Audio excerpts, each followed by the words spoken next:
As part two of My Antonia begins, we get a little bit of a time jump.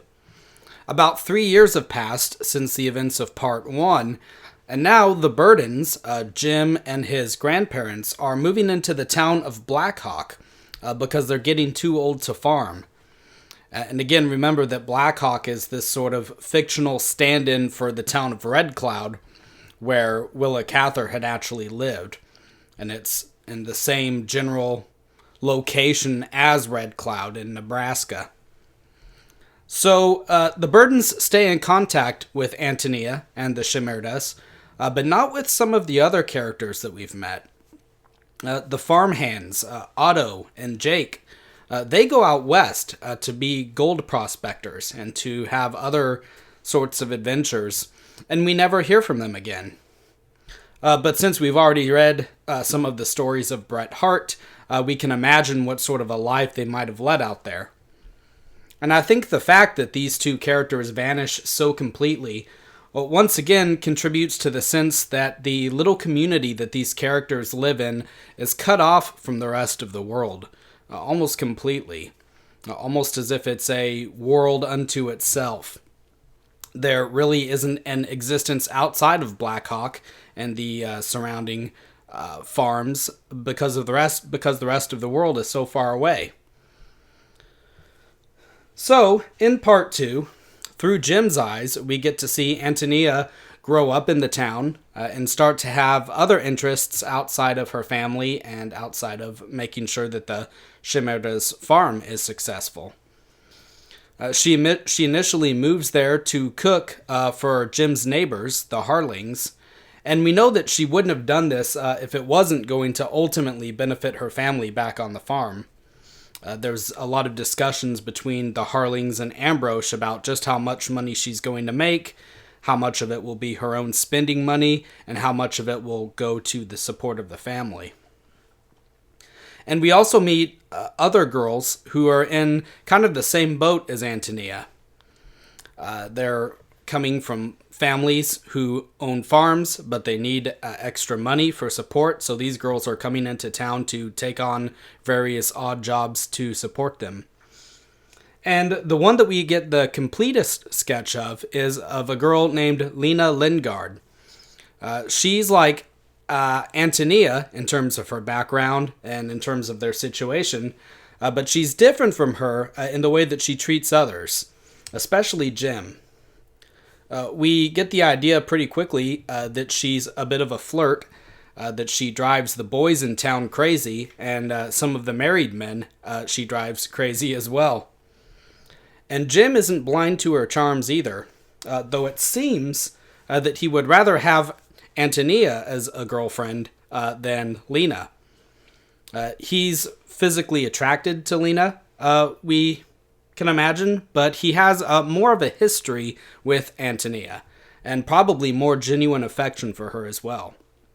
And I think that his feelings for the two of them are pretty succinctly illustrated in a dream that he has in chapter 12, which is kind of funny, but it also summarizes the situation pretty well. He says, "Towards morning I used to have pleasant dreams. Sometimes Tony and I were out in the country, sliding down straw stacks as we used to do, climbing up the yellow mountains over and over and slipping down the smooth sides into soft piles of chaff. One dream I dreamed a great many times, and it was always the same. I was in a harvest field full of shocks, and I was lying against one of them.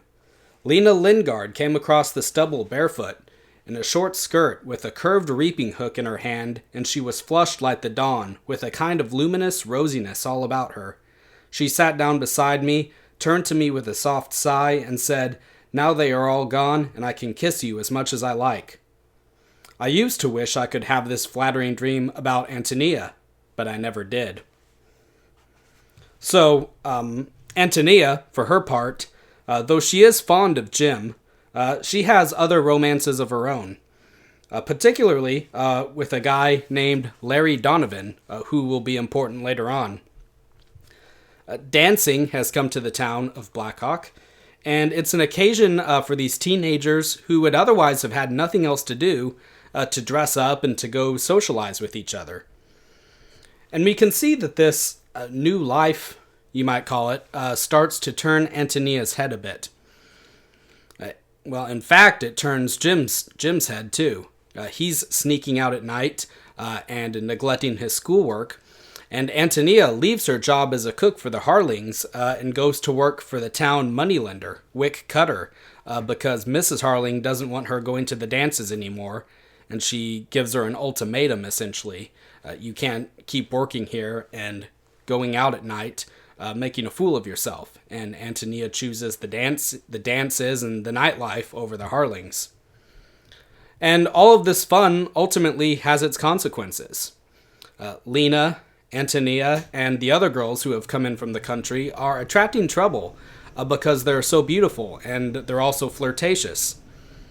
Lena is chased around by wives with knives who are upset that their husbands are attracted to her. And Antonia narrowly avoids what could have been a real crime and a tragedy. Willa Cather sets up a situation in which he expected Antonia to be home alone when he planned to apparently break into her room and assault her. But because Antonia suspected something was up, she wasn't there, and it was Jim waiting for Cather instead. And Cutter's enraged by this, and he beats up Jim rather badly, so we can only imagine what would have happened if Antonia had been there instead. And while we can think about the girls as being flirtatious, kind of getting into these little troubles, there's nothing in this novel to indicate that anything too serious or sinful has happened yet. These aren't examples of what in 19th century literature would be known of as the fallen women, girls who have had adulterous affairs or premarital affairs, and as a result of that have been shunned by society and are forced to turn to either prostitution or some other sort of vice to continue on their lives. There's nothing that dark in this novel, but it's the beginnings of that. There's the hint of danger there. So when we consider the town of Blackhawk, we might think of it as of a crossroads of sorts, where we get glimpses into the lives of two different sets of people. Well, actually, three different sets of people. There are the farmers who live nearby, the townspeople who have comfortable, lavish parlors where they can dine in and have parties, and they work in banks and in business. And then we have the travelers passing through, who always afford an evening of entertainment or of news to anyone who wants to listen. And so the whole town's a bit of a melting pot of different personalities and interests. But it's nowhere near as wild as a place like Roaring Camp from Bret Hart's stories, or even as some of the towns that Huck and Jim visit along the Mississippi in Huckleberry Finn. There are drunks and rascals here, like Willa Cather, for example, like I mentioned before. But there are also respectable people, too, like Mr. Harling and Jim's grandfather himself. He's a deacon at the local church. But as Jim gets older, though, he starts to become bored with everything, except for the dance halls. And this is perhaps also something that anyone who has grown up in a small Midwestern town can relate to. His description of the town as he wanders it at night is pretty bleak. It's kind of depressing, and it evokes the sense of feeling trapped. He says, "On starlight nights, I used to pace up and down those long, cold streets, scowling at the little sleeping houses on either side with their storm windows and covered back porches. They were flimsy shelters, most of them poorly built of light wood with spindle porch posts, horribly mutilated by the turning lath. Yet for all their frailness, how much jealousy and envy and unhappiness some of them managed to contain. The life that went on in them seemed to me made up of evasions and negations. Shifts to save cooking, to save washing and cleaning, devices to propitiate the tongue of gossip. This guarded mode of existence was like living under a tyranny. People's speech, their voices, their very glances became furtive and repressed. Every individual taste, every natural appetite was bridled by caution. The people asleep in those houses, I thought, tried to live like the mice in their own kitchens, to make no noise, to leave no trace, to slip over the surface of things in the dark. The growing piles of ashes and cinders in the backyards were the only evidence that the wasteful, consuming process of life went on at all. On Tuesday nights, the Owl Club danced. Then there was a little stir in the streets, and here and there one could see a lighted window until midnight. But the next night, all was dark again.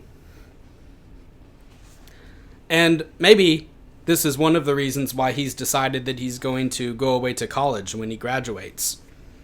And maybe this was Willa Cather's reason for doing the same thing.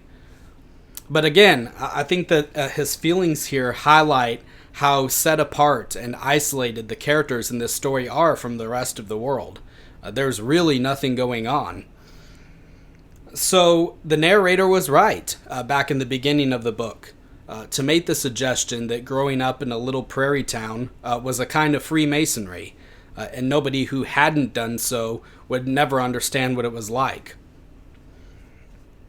I also want to talk about some of the allusions that Cather is making in the novel to other works and novels that are dealing with similar themes, and some of these themes we've already talked about. The first of these allusions is to the Roman poet Virgil. And we got a quote from Virgil right at the very beginning of the novel, and then Jim will mention it a little bit later as well. It's a Latin quote, and it means, "The best days are the first to flee." And this quote evokes two of the novel's themes that we've discussed already, that of nostalgia, as experienced by Jim as he's growing up, and that of the tradition of pastoral literature, as seen in Virgil's poetry. Cather is situating her novel within this tradition of stories about rural characters dealing with everyday concerns and more existential questions about life, love, and the meaning of things. Back in part 1, to return to that for a minute, Cather mentions some more adventurous types of novels, such as the Swiss Family Robinson and Robinson Crusoe, both times in order to illustrate how what's happening on the Burdens farm is more interesting and exciting in comparison to the far-off adventures that those novels talk about. And so she's using those novels, which maybe fall more into the romantic tradition of literature, to illustrate the beauty and the interest in the ordinary and the everyday events of rural life. Again, hitting that pastoral note. And I think that this also explains a beautiful description that we get towards the end of part 2, when Jim and the girls have gone out into the country for a picnic.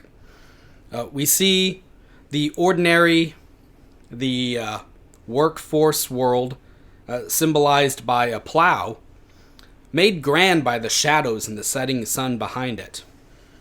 And in that moment, this piece of farm equipment becomes something larger than life, something heroic even. We read that presently we saw a curious thing. There were no clouds. The sun was going down in a limpid, gold-washed sky.